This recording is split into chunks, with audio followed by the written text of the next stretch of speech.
it's not about money. It's much deeper. We sometimes think that the future is just about technology. No, it's 80% sociology.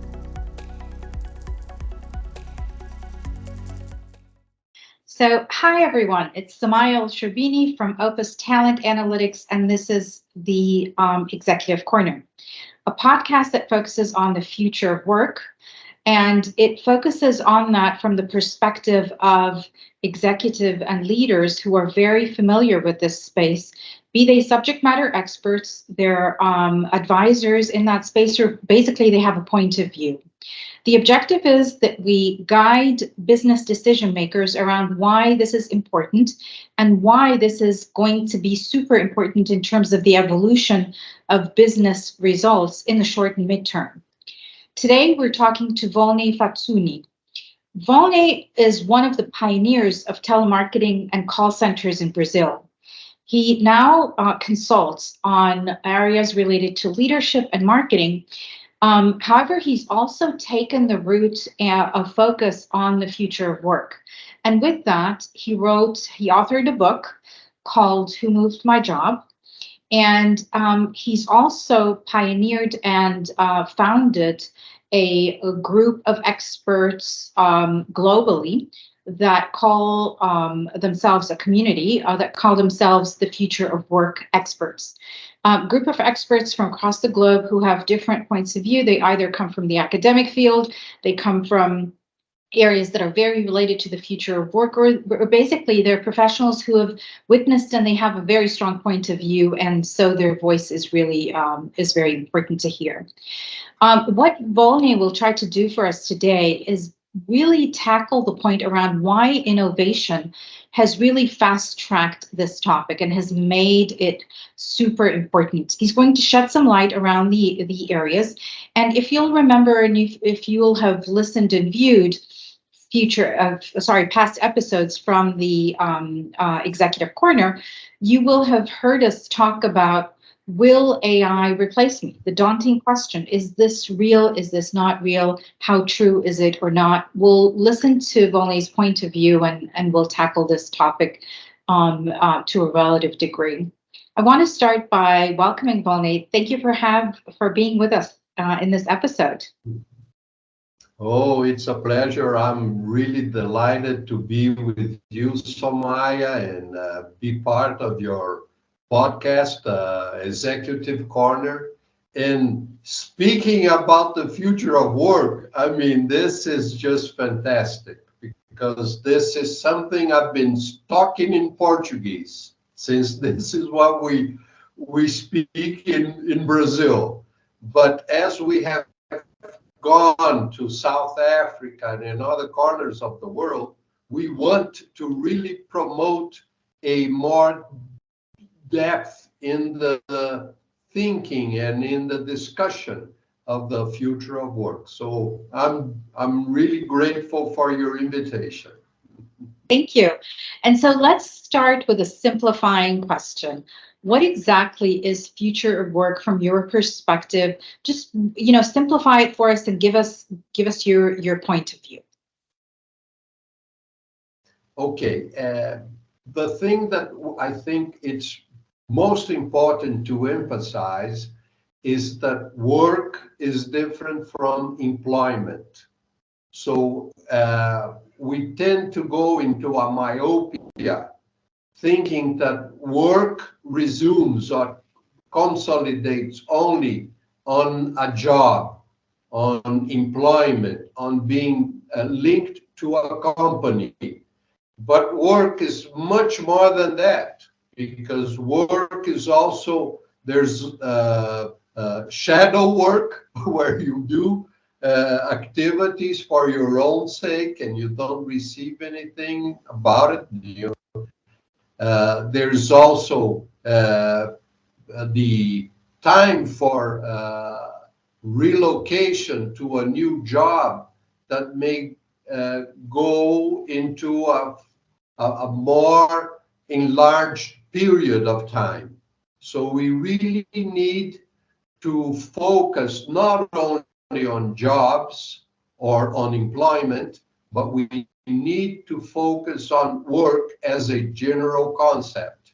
Because as we have seen in the case of Uber workers, and those that do some freelance work or gig work through an app, we will also have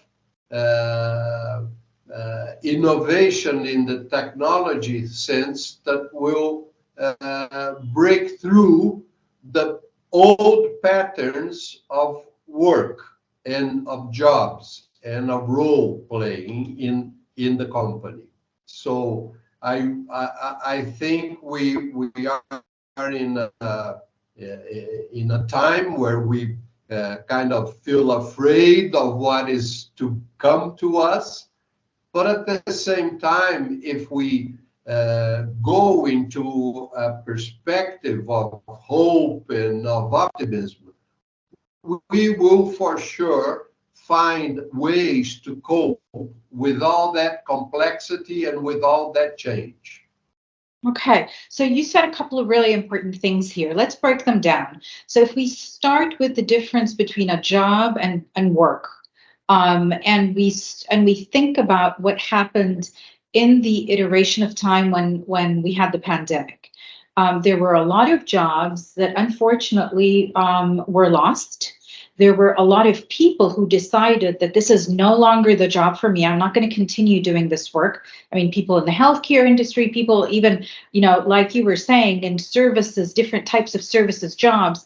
So let's talk about the things that we weren't aware of. We did not predict COVID. We did not predict the changes that were going to happen as a result of the pandemic. So if we if we think with the growth mindset of that situation, and we think of what could potentially happen that we're not aware of. So what, from your perspective, is very important for us to be cognizant of so that we don't go through similar situations?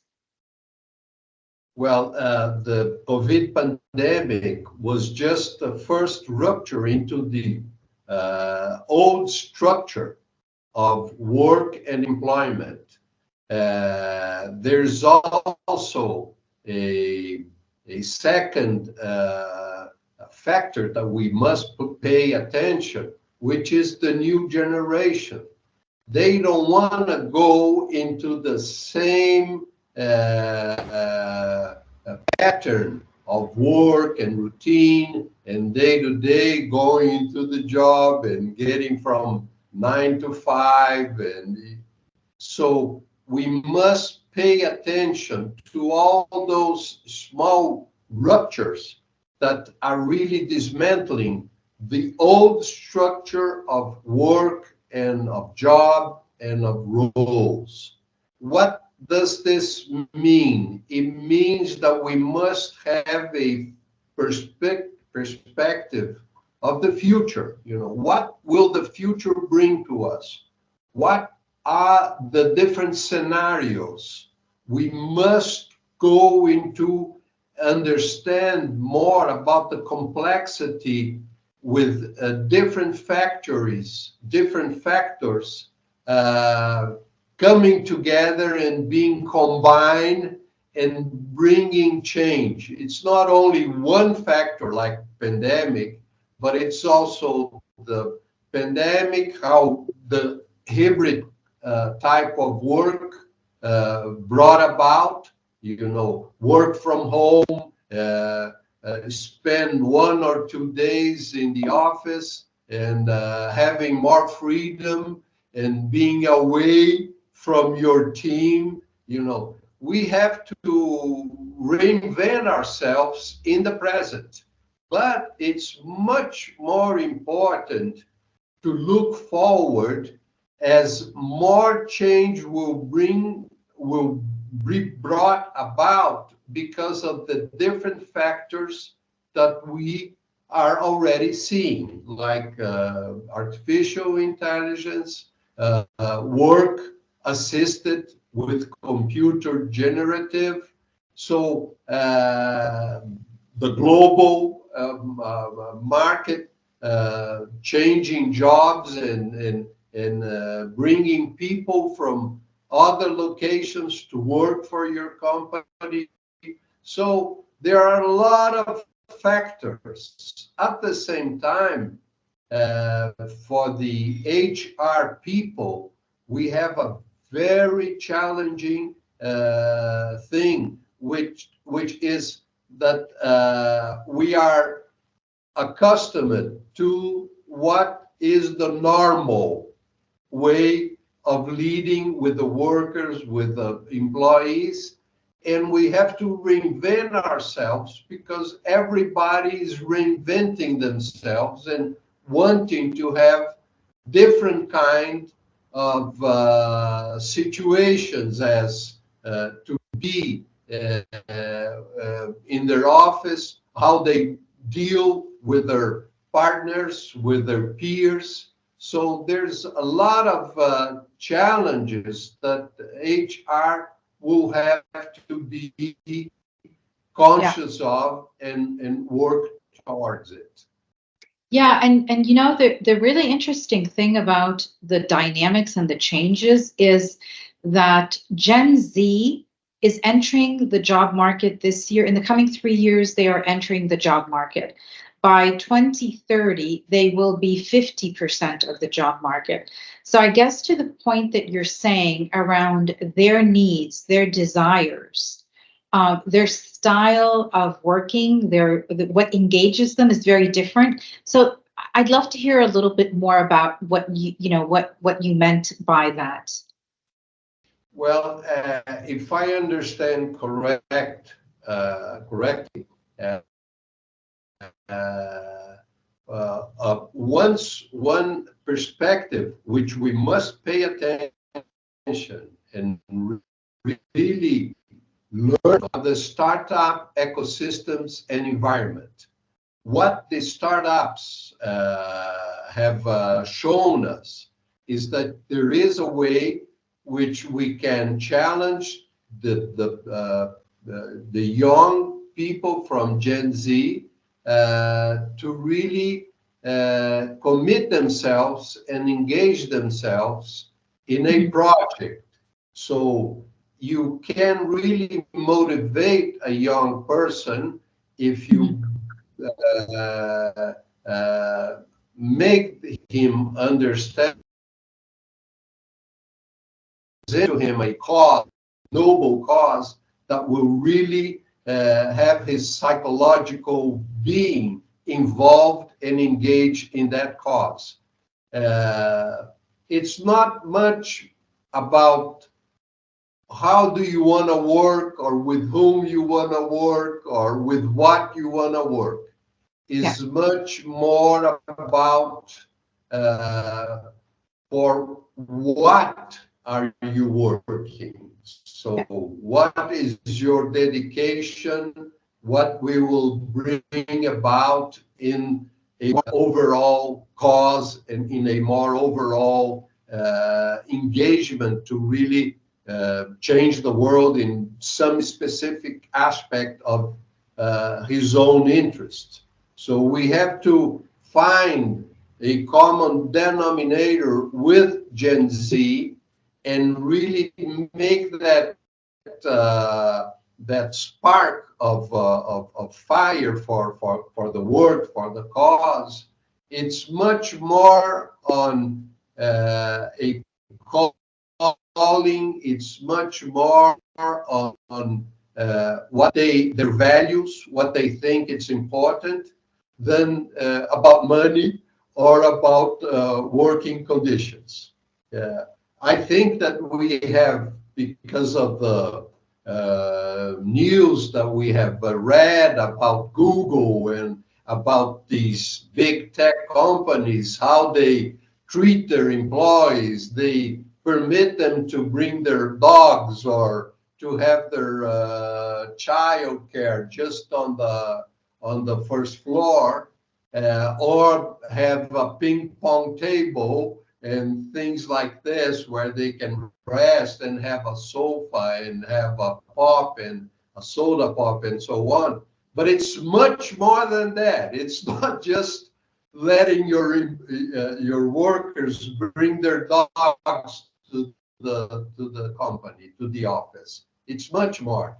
It's not what you are permitting, it's not what you are letting them have, is what they really want in terms of their values, in terms of their aspirations.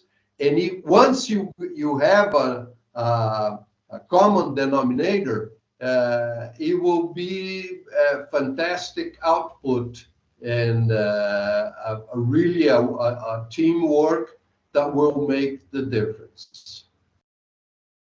Yeah, that's really interesting because I was just reading something that basically was saying, a study that was saying that you can retain companies who were able to retain people over the last 24 months. We're going to be, or we're seeing actually bottom line profitability that was anywhere between 20% or more. So it feels like unlocking and understanding what retains, what motivates, what engages is super, super important. And HR and managers, they have to be very open to learn, to research, to understand, to talk to those. Because in the past, you would say, just obey, otherwise I'm going to kick you out. Yeah. You'll be dismissed. It's not in this way. It's not in this pattern. This pattern has brought about a pathology of disenchantment with the work, with the environment work. So to really have your people engaged and committed to be working with you for some time, you really have to understand the psychology behind their motivation. And it's not about money. It's much deeper. It's much more complex. And managers and HR people, they need to reinvent themselves and they must be humble. They cannot be distant or thinking they know everything. They have to Yeah. be humble. They have to have good ears. They must listen more than they talk and really Yes. understand what are the points of motivation from their teams. It will be a revolution. It will be a revolution. Keeping the pattern of the past is to emphasize a pathology in the work realms which will not be good for anybody, for nobody. So we must really work out in a way that you have a healthy environment, you have an open environment of learning, of adapting, and this is a task for managers and the HR people. Okay, so that opens a really, really interesting discussion about culture. And for me, culture is super, super important if you want to establish a business that is predictable. So given the fact that we're saying that there's a lot of innovation that's coming in that is being fast-tracked as we speak, with everything that's being introduced almost weekly, monthly now, with generational changes, with mindset changes, and with the economic environment. I mean, the economies of the world are shifting now. The dynamics of what is driving the economics of countries is shifting. So I wonder if we were thinking about this from a future lens, what are some of the very, very important things from a culture perspective, do business leaders need to 100% get right? Otherwise, they will suffer. They will lose their people. They will have impact on their financials, on their bottom line. Mhm. Yes, for sure. If you allow me, I will make an example, a personal example. A couple of years back, I mean, that's to 2017, about 6 years back, I had a special project which we designed, and it would need around 18 young people working in the same environment. And they would be helping us to work out it was a realty staff, a realty sales brokers team of 300 people. And we would have not only to teach them, but to mentor them into the digital world, because they would need to have a profile in different social media. They would have to present themselves with videos and with written profiles and things like that. And these 18 young members of my team would work with them, would help them side by side, and at the same time, they would prepare materials that would be used. And one of the key aspects of maintaining a healthy culture was my presence in the room. Although I was the gray hair guy, I could work with them and influencing them with stories, with examples, what we should do if you have any difficulty, what I would do if I were in your position, and bringing experience from the past, I would do this, I have done this. So it was not only a technology problem, it was a sociological question.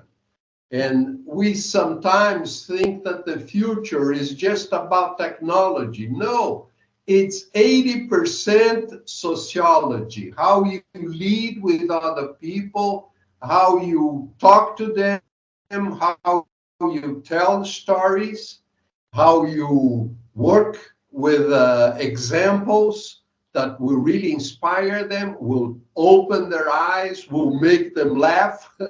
You have to use some jokes and some plays in such a way that it's not the formal, I'm all tied up and I will now make a lecture of how you should work with those brokers. No, it was a more informal, sometimes taking them to lunch so that they really understand my aspirations, not what I think, but what I was aspiring for them.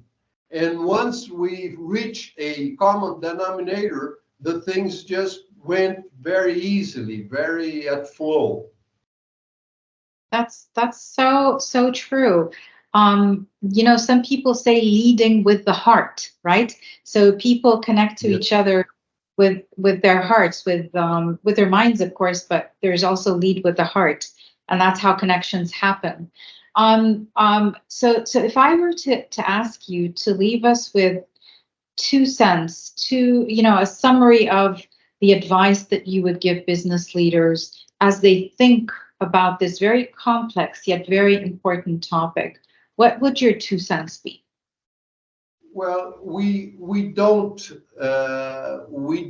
live anymore, or we don't work anymore in a fortress where you are protected from outside attack or outside forces.